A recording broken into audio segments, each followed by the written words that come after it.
पिछले कुछ समय से बहुत एक दुविधा चल रही है महाराज जी। घर में कॉकरोच की वजह से पेस्ट कंट्रोल कराना या करना पड़ता है महाराज जी। मन में बहुत पाप का भाव आ रहा है।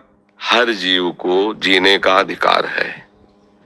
जहां तक हो सके हम उनको जीव रक्षा करते हुए बचाएं, अपने कार्य को कर सकें। जैसे हमें वर्तमान में दिखाई दे रहे हैं तो उनको उसमें भर कर के बाहर फेंक दें। अब जब नहीं दिखाई दे तो ऐसी औषधियां रख दें कि वो उत्पन्न ना हो और वो वहां आवे ना। अब हमें दिखाई दे रहे हैं टहलते हुए, उनके ऊपर ऐसे केमिकल डालें जिससे वो मर जाए, तो पाप तो होगा, ये भोगना पड़ेगा। सब जीव इस भूमि में जीने का अधिकार रखते हैं। तुमने एक घेरे में अपने घर को अपना मान लिया है, लेकिन है तो भगवान का ही। तो उसमें छिपकली का भी तो अधिकार है, चींटी का भी अधिकार है, बिच्छू का भी अधिकार। भूमि भगवान की है ना, सकल भूमि गोपाल की। या में अटक कहाँ, सब भगवान के जन है। हाँ, कुछ हमारा विरोधी भाव है। अब सांप जिस कमरे में रहेगा उसमें हम कैसे रह सकते हैं? तो हम मारे ना, निकाल दें। हम ऐसा उपाय करें कि उसको दुख ना पहुंचे और अपना बचाव पक्ष कर लें। ये बात हो सकती है। जैसे पोछा लगा रहे हैं, बहुत सी चींटियां हैं, अब आप ध्यान नहीं दे रहे, रगड़ रहे हैं, पाप बन रहा है। पहले फूल झाड़ू लीजिए, ऊपर से इसे मार दीजिए। पोछा लगाइए, अगर फिर दिखाई फिर फूल झाड़ू से कर दीजिए। हमारा उद्देश्य ना मारना है। अब अचानक कोई आ जाता है तो भगवान जाने। अब हमें दिखाई दे रहा है कोई भी जीव, कोई भी नाम रूप जीव का हो, सब में बराबर अंश है। जितना एक हाथी में उतने एक चींटी में, जितना एक महात्मा में उतने कॉकरोच में। वो पावर सब में विराजमान है। कोई ऐसी जगह नहीं जहां वो ना हो। हाँ, ये जरूर है कि अनजाने में जो पाप होते हैं वो भगवान क्षमा कर देते हैं। अब चींटियां हैं, उसके ऊपर आप केमिकल डाल दो, अब आपको दंड भोगना। इसमें भी देखना है, बचाव पक्ष अपना रखना है, लेकिन उसको नष्ट नहीं करना। किसका प्रश्न था? हाँ, ये आपको देखना है। बहुत सी ऐसी, अब जैसे घर गृहस्थी में ये सब, हमने किसी एक परिवार को देखा, जा रहे थे कि घर की सब छिपकली निकालकर रोड में ईंटों से कुचला था। दुर्गति होगी, कोई संशय नहीं। आपको ऐसा लगता है? हम कहते ठीक है, हमारा उनका विरोधी भाव है। मतलब भोजन में वो शौच न कर दें, भोजन में गिर न जाए, तो आप उनको निकलवा कर बात छोड़ दीजिए। संसार है, मारने जरूरी है, उनकी हत्या करना जरूरी है क्या? मुझे लगता है किसी भी जीव की हत्या करने का अधिकार हमें नहीं है। हम अपने बचाव पक्ष में हैं। अब कोई मर जाता है वो बात अलग है, अपने बचाव पक्ष में। क्योंकि अगर सेवा पक्ष दिया गया है तो फिर हो सकता है, क्योंकि उस समय वो धर्म है, उस समय वो धर्म है। अब इस समय हमें वो धर्म, आपत धर्म तो नहीं है ना, तो इसमें हमें विवेक के द्वारा चलना है। झाड़ झाड़ के फेंकते रहो, जब देखा अब नहीं है तो वो औषधि, तो वो दवाएं चली हैं, लगा दीजिए, तो आएंगे नहीं और वो उत्पन्न ही नहीं होंगे। गंदगी नहीं रखोगे तो काहे उत्पन्न होंगे?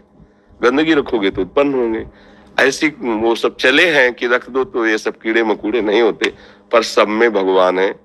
मारना तो हम कभी अनुमति नहीं देंगे। और किसी भी जीव को दंड दोगे, देखो एक कथा तुम्हें सुनाते, महाभारत की है। एक महात्मा मांडव्य ऋषि नाम के थे। वो हाथ उठाकर ऐसे, पहले बहुत कठिन तप संतों को करना पड़ा। कलयुग है तो अब तो नाम जप से ही काम, मंत्र जपो, नाम जप।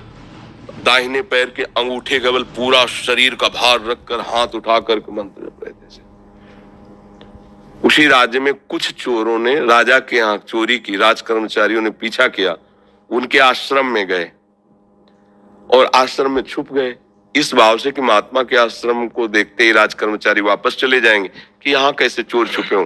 पर उनकी दृष्टि पड़ गई घुसते देख के। अब वहां गए तो माल सहित पकड़े गए।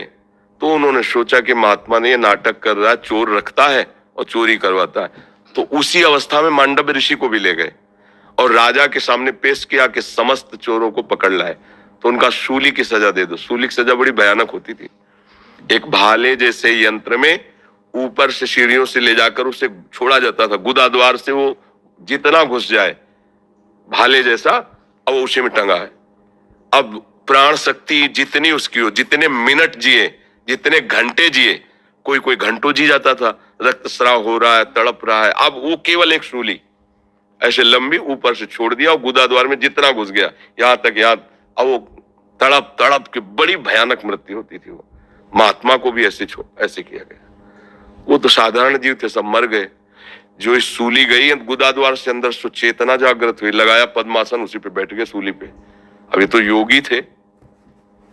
अब वहां बधशाला में तब जाया जाता है जब दूसरा कोई राजा है, तो 2-4 रोज तो हो ही जाते थे अपराधी, तो दूसरे दिन उतारने गए तो वो तो सब मरे थे और ये पद्मासन में बैठे थे।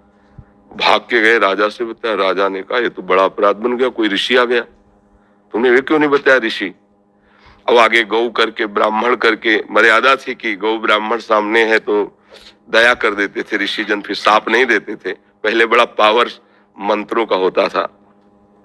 हाथ जोड़, महाराज हमें बिल्कुल पता नहीं कि ऐसा आप यहाँ कैसे लाए गए, मुझे बिल्कुल पता नहीं, अब मुझे क्षमा कर दीजिए, मैं बिल्कुल नहीं। बोले मुझे आपसे कोई मतलब नहीं, पहले ये निकलवाओ सूली। लाख कोशिश की गई, सूली निकली नहीं, तो उनका काट दो। ऐसे काट दिया गया, सूली काट दी गई। सीधे वहां से अंतर ध्यान हुई, धर्मराज के पास पहुंचे, क्योंकि पावरफुल महात्मा थे। धर्मराज से कहा कि मैंने क्या ऐसा पाप किया जो तुमने दंड विधान किया, क्योंकि ऊपर हाई कमान तो वहां है ना, क्रिया यहां दिखाई दे रही, कारण तो वहां है ना, पूरा हिसाब किताब उनके पास। तो बड़े गुस्सा में थे। उनका गुस्सा मत होइए महाराज, आप देख लीजिए, जैसे अपने ना कि रिवर्स करके फिर वही सीन चला के दिखा दी टीवी में, तो वहां उन्होंने सीन दिखाई। ये 8 वर्ष के बच्चे हैं, खेल खेल में तितली को पकड़ा और उसकी गुदा के द्वार में बम्बूल का कांटा डाल दिया और छोड़ दिया। तड़प तड़प के वो तितली काफी समय में, बम्बूल का कांटा बड़ा होता है, तो जानते उसका परिणाम क्या आया, सूली उनके गुदा में डाली गई महात्मा होने पर भी। अच्छा, गुदा से कांटा निकाला नहीं तो सूली निकली नहीं। ये केवल मुंह जबानी कथा नहीं, महाभारत में भगवान व्यास देव जी ने इसको लिखा है। तो उनका नाम हुआ अणिमांडव्य। तब उन्होंने कहा कि हम नया नियम बनाते हैं, 14 वर्ष तक के बालक के पहले के अपराध जो है वो नहीं माने जाएंगे, वो मैं क्षमा करने का विधान बनाता हूं। और तुम मुझे बालक को इतना बड़ा दंड दिया उस खिलवाड़ का, इसलिए तुम मृत्यु लोक में जाओ, 100 वर्ष के लिए मैं तुम्हें शाप देता हूं। तो वही विदुर जी के रूप में आए, साक्षात धर्मराज। अंश से युधिष्ठिर है, लेकिन साक्षात धर्मराज विदुर जी के रूप में आए। अणिमांडव्य ऋषि की आज भी वसूली वैसी है। अब आप सोचो, एक महात्मा इतना बड़ा पावरफुल, जो न्यायाधीश को भी मृत्यु लोक में भेज दिया दंड देके, उसकी सूली नहीं निकली, तो आप काकरोच को या किसी जीव को, मुझे लगता है कि हिसाब है, तो बचो, ऐसे कर्म मत करो जिससे पाप हो। हम 100 बार झाड़ के फेंक देंगे बाहर, वो डस्टबिन नहीं थे, डस्ट पेन क्या कहते थे, हाँ फेंक लो। हम तो देहाती आदमी यार, तो हमें बीन और पेन में कोई अंतर नहीं, ले चल बाहर फेंक दे। से नाम जप करो, पवित्र रखो, पहले से केमिकल ऐसा रख लो जिससे वहां उनकी उत्पत्ति ना हो। आप देख के डालोगे कि ये डाल, अब वो सीधा हत्या है, वो आपको अपराध लगेगा।